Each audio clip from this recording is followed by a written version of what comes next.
Now, let me get back to where we were a while back, because here's the problem. When you ask the question of where we're going, I believe those persons at the highest level of our government and other governments are now aware of the fact that Nibiru, Planet X, is on its way back in. And this is the fable. And by the way, I knew nothing at all. I knew a little smittens about it like everybody else. I had read a couple of stories 30 years ago or 40 years ago in Reader's Digest or Life magazine. Life is in Post magazine. Those magazines are not even in existence any longer. But they had thought they saw it, and maybe it was someplace and all this stuff.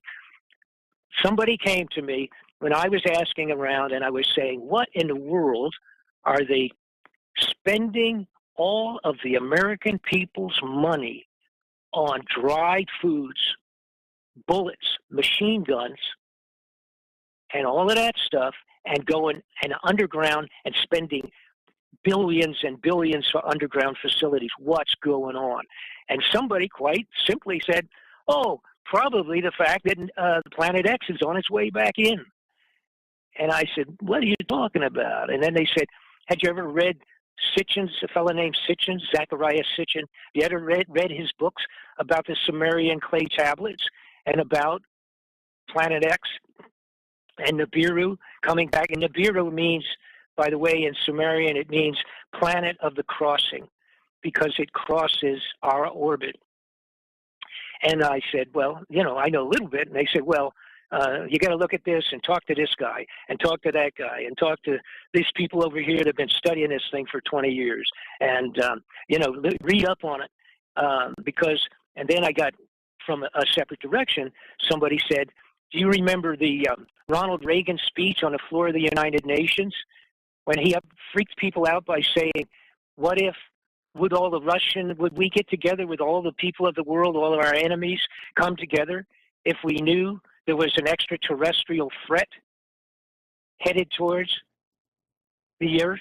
Would we come together? And he said that on the floor of the United Nations in 1983, give or take. What do you think about that? Is that legit, or is that just some kind of a lip service? What his speech? Yes, his comment. Yeah, I mean, what was the? No, his comment is right, because another person had information came to me from other separate directions, and they said, it's about 1983 when Ronald Reagan was given the scientific verification that it was coming back, that Nibiru was on its way in.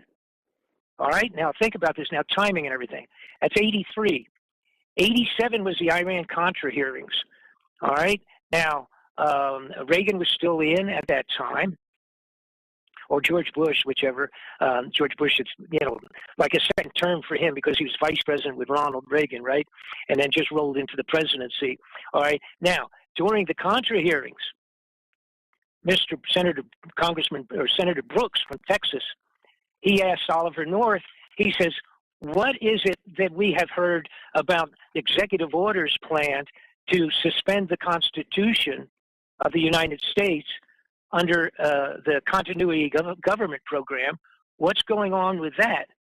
And there, this thing was called Rex 84, Ready Emergency Exercise 84, 1984. Oliver North turned pale and almost fell off his seat. And Mr. Enuade from Hawaii was the chairman of the Contra hearings. He gavelled them down and said, we will now close and go behind closed doors for the rest of this. This is not to be talked about in public. Now, that's 87 on the floor of the Congress. That all took place. Matter of fact, interestingly enough, the day that took place was the same day that my toy company was brought up on the floor of the Congress at the same time. But that's a sidebar, just interesting for me. So here's what we have. Apparently, around 83 sometime, it became verified that it looked like that this was real and it was headed back in. What I have discovered is, first off, it was the cause of Noah's floods. The flooding of most of the land was from that. It was the cause of meteor showers back in the biblical time when, in fact, meteor showers came down and killed thousands of people, soldiers and people in the streets.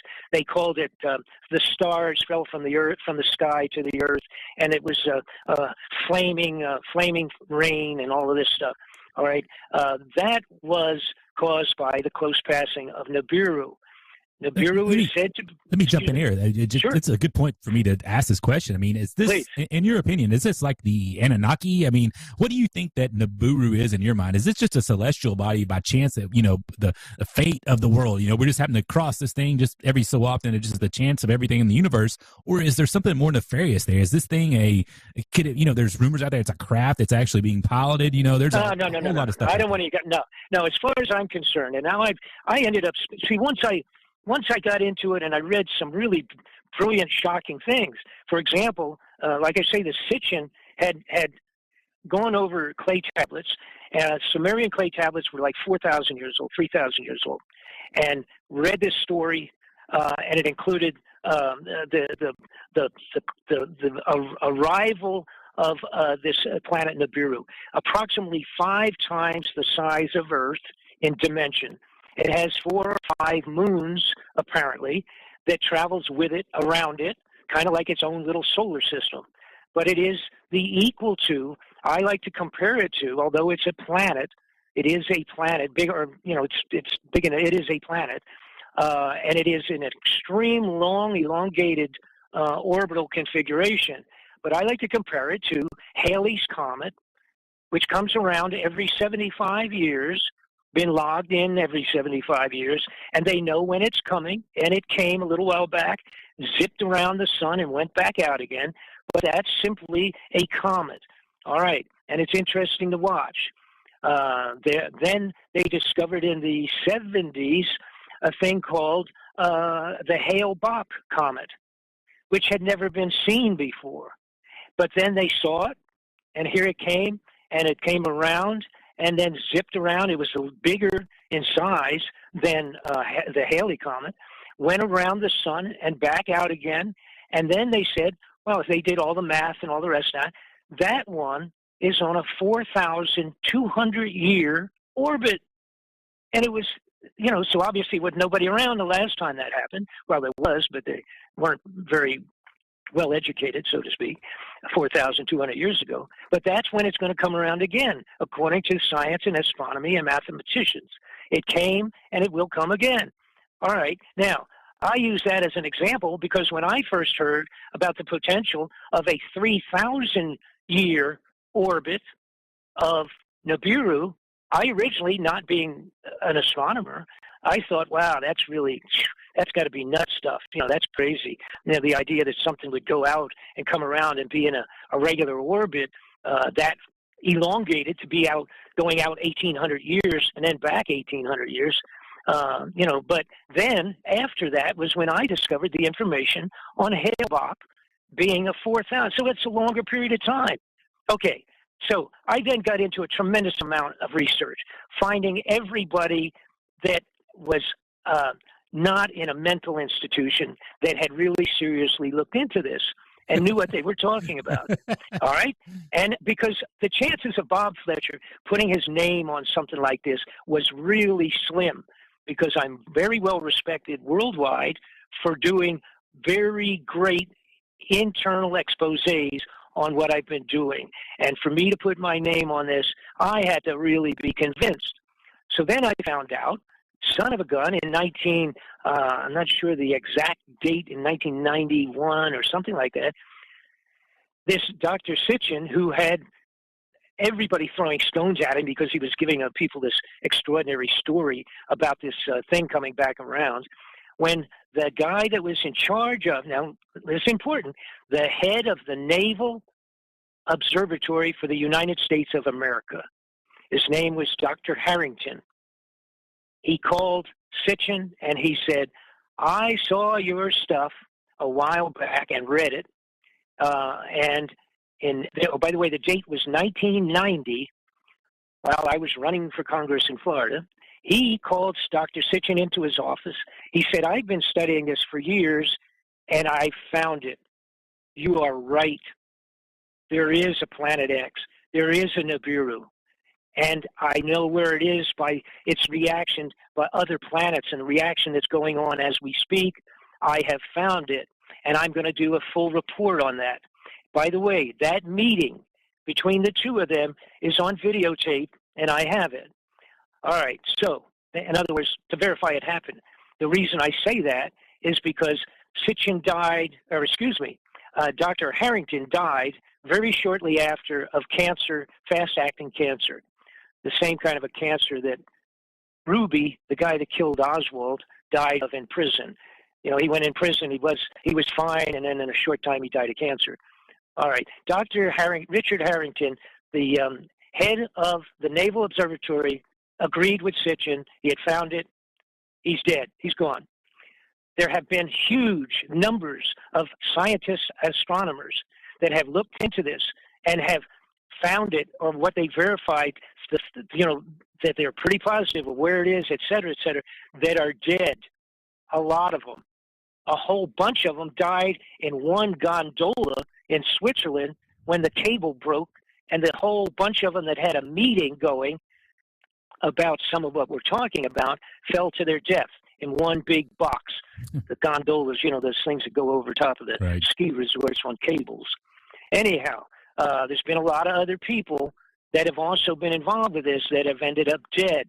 You know, the only people that count are that might bother the bad guys are the people that might be of very high level, well-known, important personalities, and many of them have been killed when they have finally come around to realizing that this may be returning.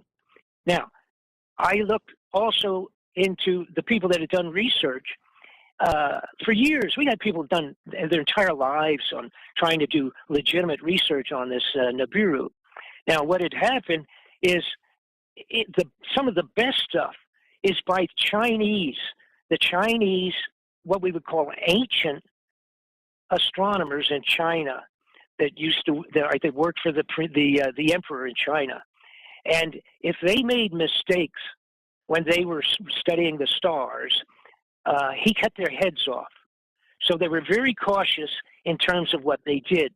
The Chinese astronomers back to antiquity have extreme records written about the dragon that flew across the sky, when it happened. They literally traced it and tracked it on one of its passes. They traced it for like 25 days and exactly where it was, et cetera, et cetera. Now, as you said, it's written in the Bible. It's called Wormwood in the Bible. It is written in Revelations, the descriptions in Revelations. There are whole extreme amounts of biblical reports on this thing. There are reports of every one of the ancient cultures, including some of them where they scratched it on the wall of a cave, for crying out loud, or put it into the side of a religious building or something, all right, of what happened when the planet of the crossing comes back around, what happened the last time and what happens the next time. Now, to add to it, there was a discovery of a thing called a sky disk a while back, and that was actually done during the Bronze Age, and it could be dated. This is a 12-inch round bronze disc highlighted in gold. It shows the constellations, the sun and the moon, and what was, in fact, the passing of Nibiru during the daytime that did blocked off the sun for, I think it was 3 hours or something like that. And that old piece, because it has engraved in this bronze, done in gold on top of it, laminated in gold, was 3,600 years old.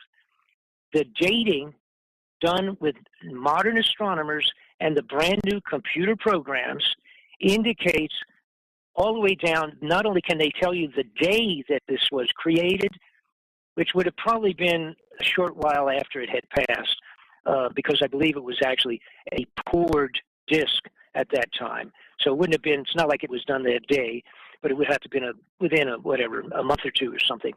But the new programs that astronomers have now, when you input the locations of the galaxies that are indicated on this disk in gold, where they're located to each other.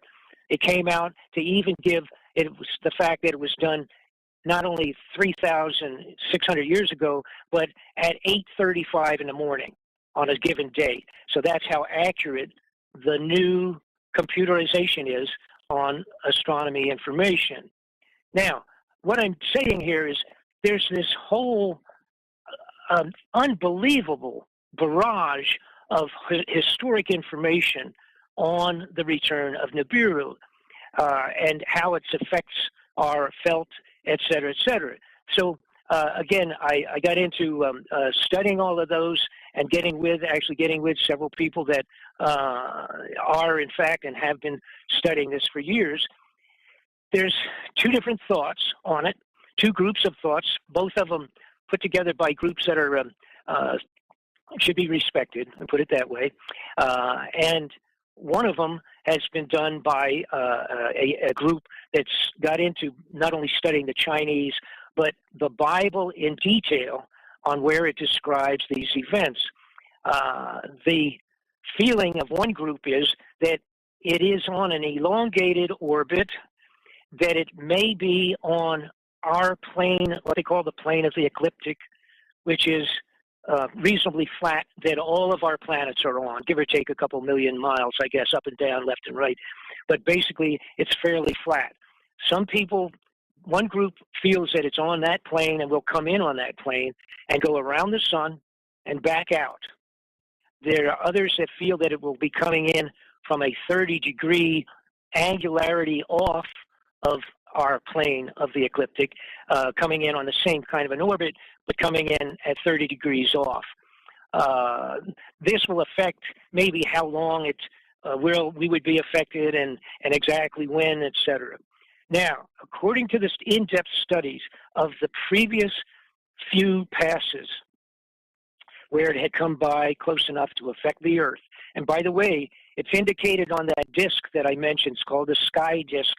Indicated on there is that the Earth shifted 26 degrees on its axis because of the location of the Orion constellation described on the disk. That would screw things up pretty seriously unto itself, the shifting of 26 degrees.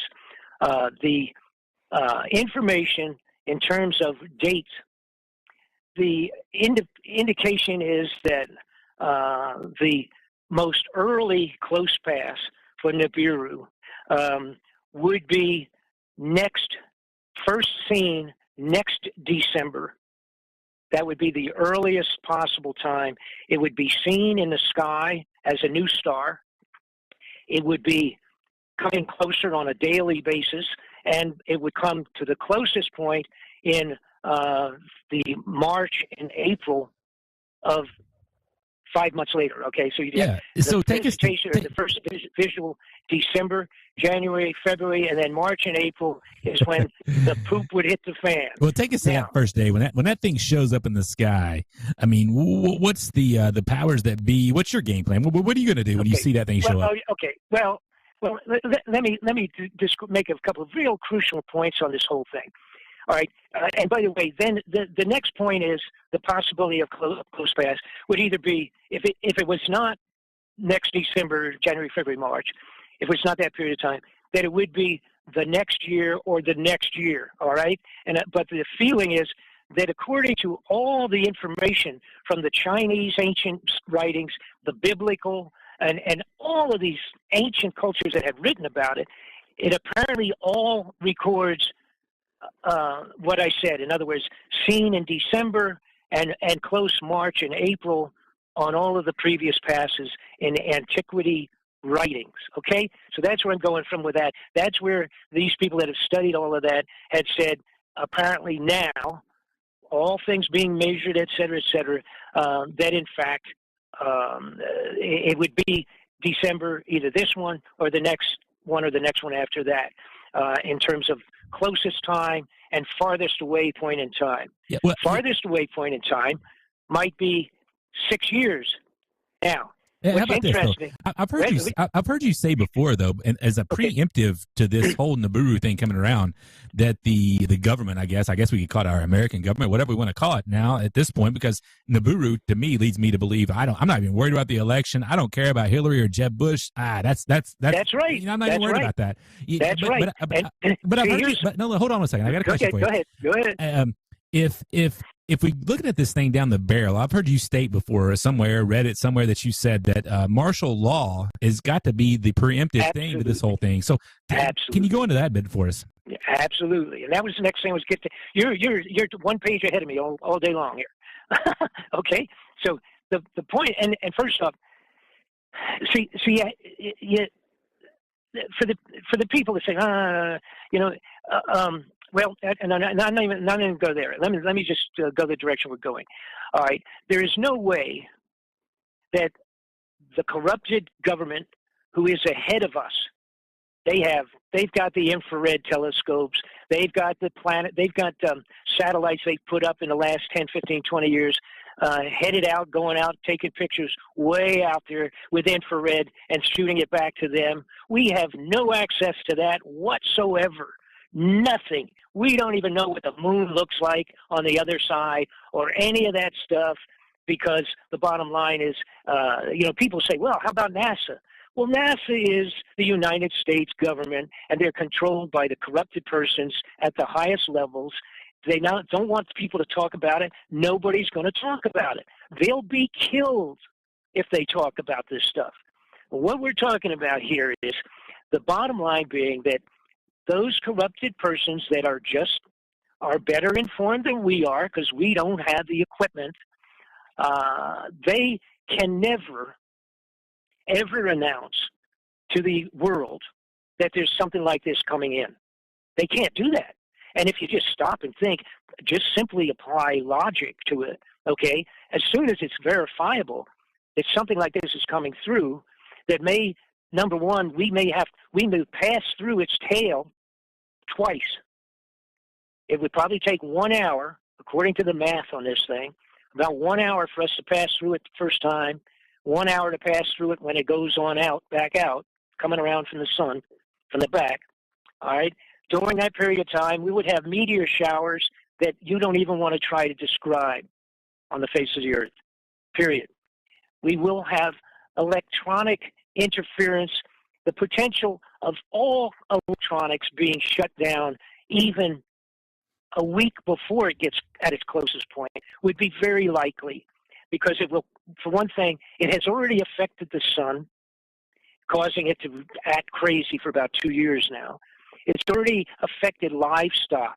How many millions of fish and birds and stuff in the last 2 or 3 years, and whales, have all died, and they couldn't figure out why? The bees, what's wrong with all the bees? They disappeared. It's got to do with gravity and magnetics and et cetera, et cetera. All right. The little deal, the little piece of microscopic directional thing that's in the head of a bee and in the head of a bird and in the head of a whale, it's caused them all to run into brick walls, and they didn't even know they were there. All right? So that's, I think, and many people agree with me, that's an effect already of Nibiru. The idea of telling the people cannot happen. Number one, you can't do that. I mean, you'd be completely insane. You have to use logic, like I said. People go completely crazy and berserk. I mean, on the entire globe, if they all of a sudden saw it. So the bad guys, the elite handful that built underground hideouts and filled them with the food for themselves to have them finished last year and this year and a year or so back, all right? What's with their time schedule? What is with that? See? There's the people that say, oh, well, you don't have any idea really when, give or take 5, 10 years, blah, blah, blah, blah, blah. That may be. So then let's look at those guys. When are they building? And they got them done. They're ready, baby. If they needed them tomorrow, they could go in underground. So what they're going to have to do, they're going to have martial law. Now, I'm just talking America here now. They're going to have martial law control in the United States before it becomes visible. It may become visible, like I say, according to historic writings, it will be in December of one of the next few years they'll have to have martial law in a few months ahead of that. And as I indicated in my DVD, they will utilize, we have to go back to those old plans of the 60s for world government when they said, what is it to make these moves on the people of the United States? It's got to be a serious threat. You can't go and do martial law unless you had, number one, the threat of a major war. Anybody paid attention to what's going on? Bob? Okay, still there? Yeah. Okay. Sorry. Okay, fine. I heard a click. I thought I was. Okay, you have to have something like the threat of a major world war, like with Russia, and we see what's been going on. It's going in a bad direction. Put that aside. Number two, how about if you had something like some terrible disease epidemic? What happened this year? We had Ebola come up on the horizon, didn't we? We don't know where that's at now. That's hanging in suspended animation, right? So we have those types of elements. It's going to have to be something that severe. How about just general strife, like some kind of a blacks against whites race war thing? Oh, okay? Man, that's coming down the pike. Oh, you can son see of a gun. How about that? See what I'm saying? Yeah. Now, you have to understand, I put this together. I've been working on this for 3 years. I put all of that into the DVD before half of that was taking place. I didn't know anything. I didn't know the Russians were going to come into the Ukraine. I didn't know that was going to happen. I didn't know about Ebola, that was going to be almost an epidemic. See, they kind of did a little test run with some of that stuff to see what would happen to the public. And also, now the last one, we have ISIS, right? Oh, no, that's not the last one, but it almost is. We have that ISIS group over there cutting people's heads off. If they started showing up in 7 or 8 different states in our country here, and were really pumped up, and people were scared to go to work, that would be good for martial law. And now the newest one, what do we have? North Korea, by the way, in case people that missed this, not only did North Korea hack in to the Sony corporation and threaten to kill anybody that went to the theaters to watch that goofy movie about the dear leader, right? Okay, but what they did was they actually cracked into our nuclear power plants. Wow. Did you hear that? Yeah, I did. I heard that. A lot of people didn't pay attention to that. Yeah. The North Koreans were able to punch into the operational computer system of our nuclear power plants. They could. Hey, Bob, one of the things I really wanted to talk to you about, here on the Weekend Conspiracy, we take a different approach. We talk about some serious, man. You've given us some heavy stuff. It's almost too much to comprehend. But I wanted to go back a little bit to your previous history as a promotional manager in the music business. And one of the things I've always found interesting, and I heard this story again last week here in South Carolina, one of our sons of South Carolina is the great James Brown. That guy. And I've heard stories about, Anita Franklin, back as late as 10 years ago, showing up to Aretha Franklin, showing up to a concert venue, and before the concert began, before they went on the stage, they had to be counted out like $50,000 in cash because they've been screwed over so many times over the years. And I think that's such indicative of the new world order and the system we live in. Is there any truth to that, where these old school, classic rock and roll, whether they required prepayment? Yeah, like I'm talking like cash payment, not like a you had to have cash in a bag. Well, going way back to when I was involved. As a matter of fact, I for a short time promoted James Brown stuff. But the bottom line being that, see, there's a lot of promoters that have screwed people around. Period. They just never got paid. They got a down payment, they got a contract, and these people would be incorporated. They pay part of what they're going to pay them. Guys go in, they do their entire shows, they do everything, and the guy says, "I didn't make enough money. Sorry about that," and file bankruptcy the next week, and the performers never get paid. So if the question is, do these people, and have they periodically demanded payment and cash, because they don't know next day if the check's going to be good. Absolutely, that is, of course, the truth. Now, I can't speak for any individual situations, but whatever. No. That's absolutely that kind of stuff. Yeah. And by the way, sometime if you want to have a great, more relaxed program, I'll come back on and we'll talk some music stuff. I'll give you some stories in the music industry that occur. And I must also add, my one son has for over 30 years managed one of the biggest recording studios in the world.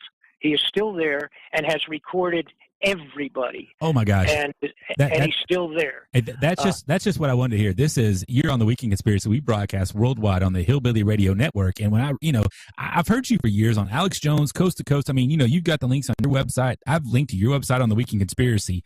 And when I didn't know this about you until earlier this week when I was researching the interview a little bit. When you were talking about Loretta Lynn and Conway Twitty. As a hillbilly, man, I mean, that's just, they are gods to us hillbillies. And I just I'll tell you what, both of them are great people. And my position was, I was the promotion manager for MCA for a few years, and then I opened up my own record company. And I also had done that for Mercury Records and ABC Distribution, ABC Records, and a couple others I haven't even remembered now. But these were the greatest. It was the greatest time and the greatest performers. And I was the manager director for the entire Southeast. I was in your backyard. I had 4 offices, one in Miami, one in Nashville, one in Memphis, one in New Orleans, and one in Atlanta, Georgia. All right. So you're setting me up here. I'm going to let you go after this. Okay. And this is the finality of this thing. And I just want you to give me an honest opinion, okay, of this. Hold on. Just give me 1 second here. Here we go. We're going to get started right here. I'm going to give you the best I've got. And just let me know, thumbs up or thumbs down. I don't need a lot of critique because it may hurt my personal, view of myself. So here we go.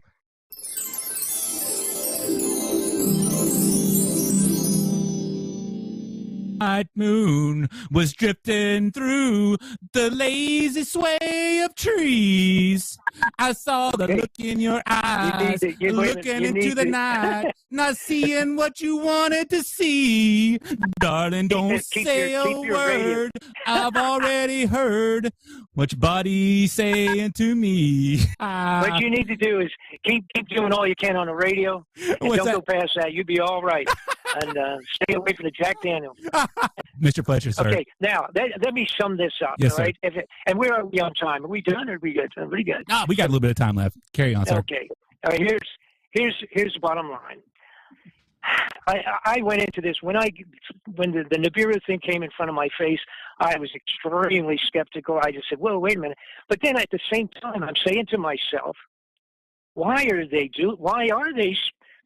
stop with the New World Order, One World Government push? Why have they stolen all the money and gone underground into these holes with this thing? And why is the rest of the major nations doing the same thing? It's got to be something way out of our control. It's not a war. It's something coming from someplace. And that was when the Nibiru popped up in front of me, and then I studied that. I am convinced, without a doubt. Now, it's very difficult. No, I don't have a crystal ball. None of the people that are studying this have a crystal ball. And to try to say, I'm going to tell you exactly when it is going to be here and be a problem, I can't do it, and none of them will do it, and they shouldn't. I leave the door open, but my feeling is that there is no doubt that this is what has scared these people. See, even the Pope's involved. The Pope and the Vatican a few years back cut a special deal with the United States and built an infrared telescope, a heavy-duty scope in the United States owned by the Vatican. So the Vatican knows about it as well, and it's aimed out in the direction that it would appropriately have to be aimed out. In terms of destruction, it will really do a number. It'll wash all of the waves just like it did during the Noah's floods. The difference of the gravitational effect, by the way, and I have to add another line that I hadn't even thought about, but the bottom line is I do believe that it is on its way back. They know it. They're preparing. They have spent multi-millions on equipment into the local police departments around the United States. That includes troop carriers, hand grenade launching equipment. Every military type of equipment you could imagine is in the United States police forces. Why are they doing that? They're doing that because when the poop really hits the fan, they are going to have riots out of control. Those guys are going to be still up on the top, swinging whatever they have to, their billy clubs and water guns and launching grenades and everything else with their new equipment, while the elite get their tails down into their cubby holes underground. They have bought enough weapons and bullets under the rangers, the forest rangers, and the Internal Revenue Service and the National CDC. They bought millions and thousands of rounds of bullets, enough for 3 wars, under those titles. Why are they doing that, folks? Why are they underground? Why are they building those? Why are they spending millions and billions in the foods and putting them under the ground? They're putting them underground last year, last month, and this week. They're not doing it 5 years from now. That's the scary part. Yeah, amen. That's to that. the reality. There's no doubt about that, Bob Fletcher. See? I advise, that's the reality. I advise all of our listeners out there to go to bobfletcherinvestigations.com. Check out the video he's got for sale out there, Incoming Nibiru, and he's got multiple others out there about the drug thing, the cartel, and all that. We've talked about this so much. Hey, sir, you've been so kind with your time, and I really appreciate it. And God bless you, and have a great night. Thank you so much for joining us tonight. Thanks a lot, and we'll get back and talk about fantastic music stories. Oh, sometime. man, I look forward to that. I'm going to have another song under my belt by that point. I'll practice a little bit more, But, okay, God bless everybody. Thank you. Thank you, sir. Have a good night.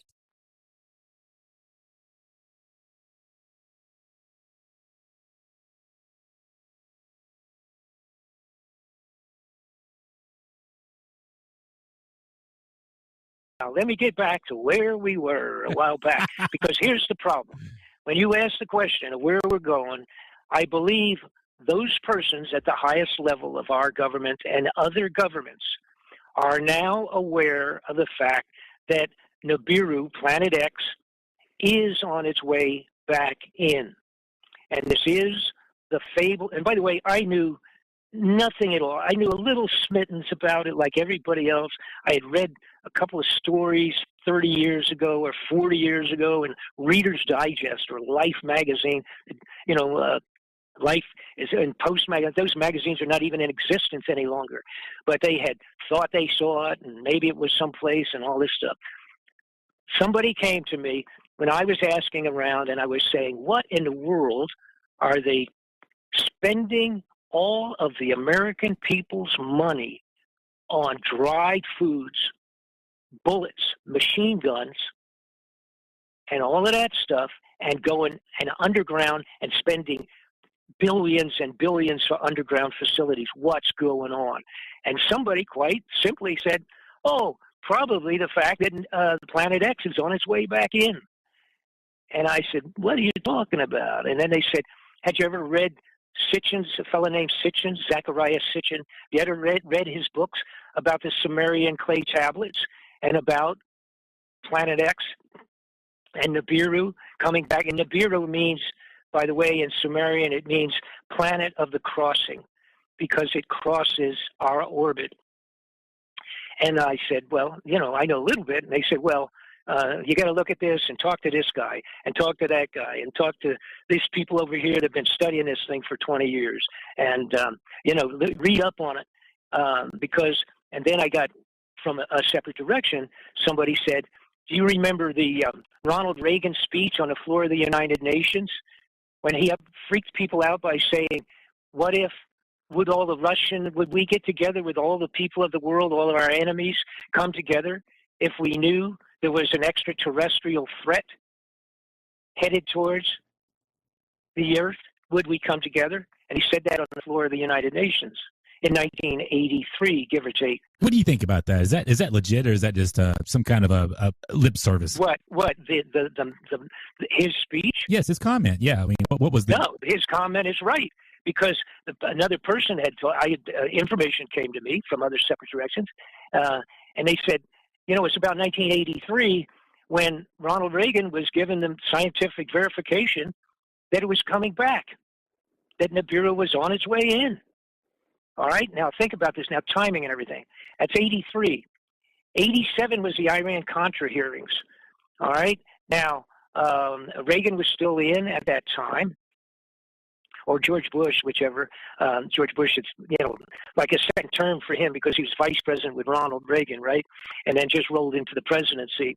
All right, now during the Contra hearings, Senator Brooks from Texas, he asked Oliver North, he says, what is it that we have heard about executive orders planned to suspend the Constitution of the United States under the Continuity Government Program? What's going on with that? And there, this thing was called Rex 84, Ready Emergency Exercise 84, 1984. Oliver North turned pale and almost fell off his seat. And Mr. Enuade from Hawaii was the chairman of the Contra hearings. He gavelled them down and said, we will now close and go behind closed doors for the rest of this. This is not to be talked about in public. Now, that's 87 on the floor of the Congress. That all took place. Matter of fact, interestingly enough, the day that took place was the same day that my toy company was brought up on the floor of the Congress at the same time. But that's a sidebar, just interesting for me. So here's what we have. Apparently, around 83 sometime, it became verified that it looked like that this was real and it was headed back in. What I have discovered is, first off, it was the cause of Noah's floods. The flooding of most of the land was from that. It was the cause of meteor showers back in the biblical time when, in fact, meteor showers came down and killed thousands of people, soldiers and people in the streets. They called it the stars fell from the earth, from the sky to the earth, and it was flaming rain and all of this stuff. All right, that was caused by the close passing of Nibiru. Nibiru is said to... Let me jump in here. Sure. It's a good point for me to ask this question. I mean, is this, Please. in your opinion, is this like